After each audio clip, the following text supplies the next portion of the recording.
আসসালামু আলাইকুম, সবাইকে স্বাগত জানাচ্ছি আমার দেশ আজকের বিশ্বে। আপনাদের সঙ্গে আছে আমি হুমায়রা নাওচিন। দর্শক, শুরুতেই জানিয়ে দেব সংবাদ শিরোনাম।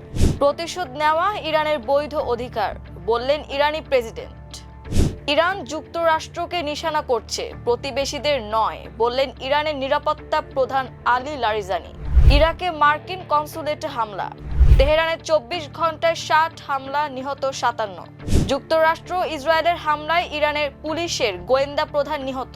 ইরানের প্রধান প্রশাসনিক কেন্দ্রে হামলার ভিডিও প্রকাশ ইসরায়েলের। ইরানি হামলায় ইসরায়েলের তেল আবিবে 40 ভবন ক্ষতিগ্রস্ত।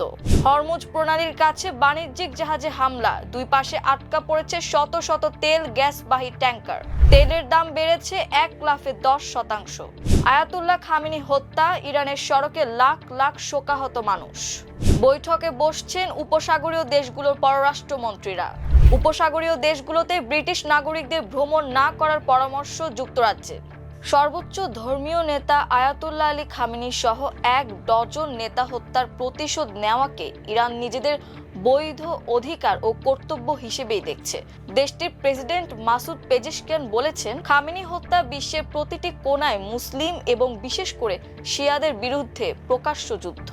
ঐতিহাসিক এই অপরাধের যারা প্ররোচক এবং যারা এই অপরাধ সংঘটিত করেছে তাদের বিরুদ্ধে প্রতিশোধ নেওয়া এবং রক্তক্ষয় ঘটানোকে ইরান নিজেদের বৈধ কর্তব্য ও অধিকার বলেই মনে করছে। আমরা নিজেদের সর্বশক্তি দিয়ে এই মহান কর্তব্য পালন করব। খামেনির পর ইরানের প্রেসিডেন্ট মাসুদ পেজেশকিয়ানের ভাগ্যে কি ঘটবে এমন প্রশ্ন ওঠার মধ্যে তার কার্যালয়ের এক মুখপাত্র বলেছেন, ইরানের প্রেসিডেন্ট সুস্থ আছেন এবং নিরাপদে আছেন। ইরান মধ্যপ্রাচ্যে তার প্রতিবেশীদের নিশানা করছে না বলে মন্তব্য করে নিরাপত্তা প্রধান আলী লারিজানি বলেছেন, তারা আমেরিকান ভূখণ্ডকে লক্ষ্যবস্তু করছেন। এক্সে তিনি বলেছেন, যখন আপনাদের দেশে থাকা ঘাঁটিগুলো আমাদের বিরুদ্ধে ব্যবহার করা হয় এবং যুক্তরাষ্ট্র সেই বাহিনীকে ব্যবহার করে এই অঞ্চলে অভিযান চালায়, তখন আমরা সেই ঘাঁটিগুলোকে লক্ষ্যবস্তু করব। তিনি বলেন, ঘাঁটিগুলো এই অঞ্চলের দেশগুলোর অংশ নয়, বরং সেগুলো আমেরিকান ভূখণ্ড।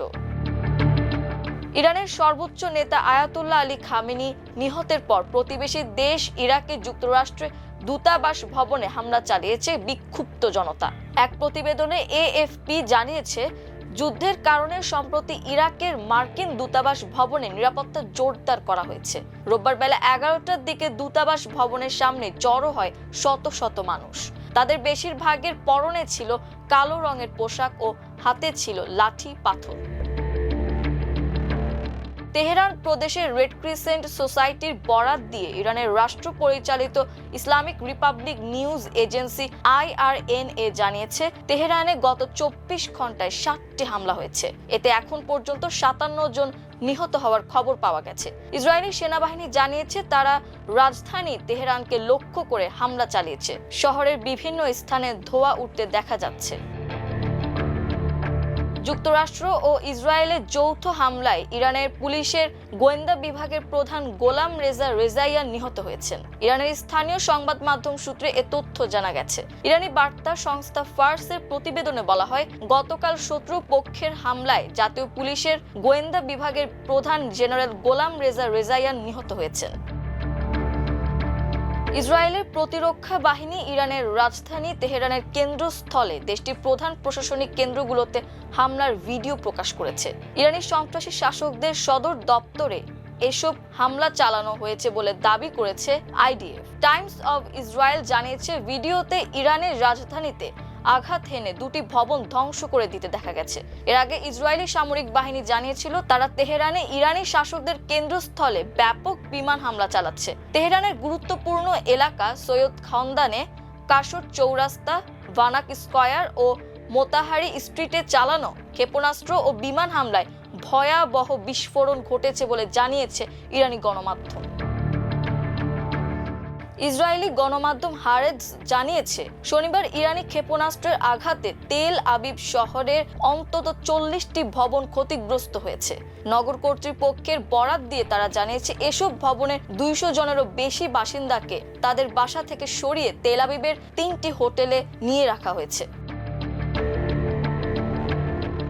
বৈশ্বিক জ্বালানি সরবরাহের গুরুত্বপূর্ণ রুট হরমুজ প্রণালীর কাছাকাছি অবস্থান করা একটি বাণিজ্যিক জাহাজ আক্রান্ত হয়েছে। ব্রিটিশ মেরিটাইম ট্রেড অপারেশনস এ তথ্য জানিয়েছে। সংস্থাটি জানায়, ওমানের উত্তরে এবং হরমুজ প্রণালীর পূর্ব দিকে অবস্থানরত ওই জাহাজটির পানির ওপরের অংশে আঘাত লাগে। তবে এটি ড্রোন না ক্ষেপণাস্ত্রের আঘাত সেটি নিশ্চিত হওয়া যায়নি। এদিকে জ্বালানি পরিবহন উপাত্ত বলছে, হরমুজ প্রণালীর ওপারে খোলা উপসাগরীয় জলসীমায় অপরিশোধিত তেল এবং তরলীকৃত প্রাকৃতিক গ্যাসবাহী জাহাজ সহ কমপক্ষে 150টি ট্যাঙ্কার নোঙর করে রাখা হয়েছে। এছাড়া আরও কয়েক ডজন ট্যাঙ্কার আটকা পড়ে আছে। ইরানের যুক্তরাষ্ট্র ও ইসরায়েলের হামলার পর মধ্যপ্রাচ্য নতুন করে যুদ্ধ পরিস্থিতিতে পড়ায় তেলের দাম হু হু করে বাড়তে শুরু করেছে। রয়টার্স জানিয়েছে, রোববার ওভার দ্য কাউন্টার লেনদেনে ব্রেন্ট ক্রুডের দাম প্রায় 10% বেড়ে ব্যারেল প্রতি প্রায় $80 পৌঁছেছে। বর্তমান অনিশ্চিত পরিস্থিতি দীর্ঘায়িত হলে সোমবার প্রতি ব্যারেল অপরিশোধিত তেলের দাম $100 পৌঁছাতে পারে বলে ধারণা করছেন বিশ্লেষকরা। ICIS এর জ্বালানি ও রিফাইনিং বিভাগের পরিচালক অজয় পারমার রয়টার্সকে বলেন, সোমবার বাজার খুললে ব্যারেল প্রতি তেলের দাম $100 কাছাকাছি উঠতে পারে। হরমুজ প্রণালীতে দীর্ঘমেয়াদী অচলাবস্থা দেখা দিলে সেই মাত্রা ছাড়িয়েও যেতে পারে।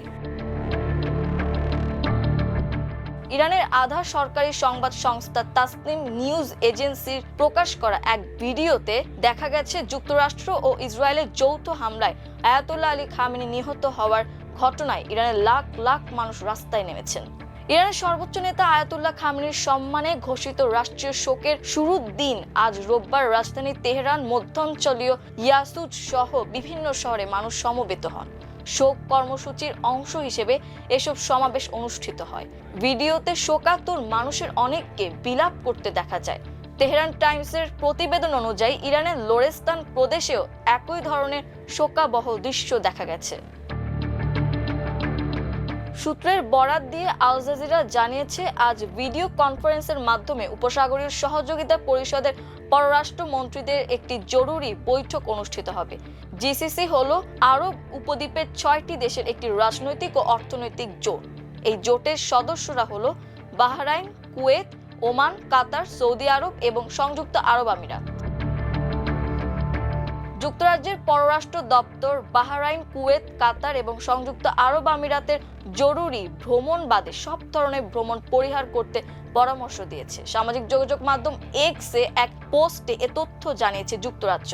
এতে আরো বলা হয়েছে, যদি আপনি ওই দেশগুলো থাকা ব্রিটিশ নাগরিক হন তাহলে আপনার উপস্থিতি নিবন্ধন করে সেখানে আশ্রয় নেওয়া উচিত। দর্শক, এই ছিল আমার দেশ আজকের বিশ্বে। এতক্ষণ আমাদের সঙ্গে থাকার জন্য অসংখ্য ধন্যবাদ। আল্লাহ হাফেজ।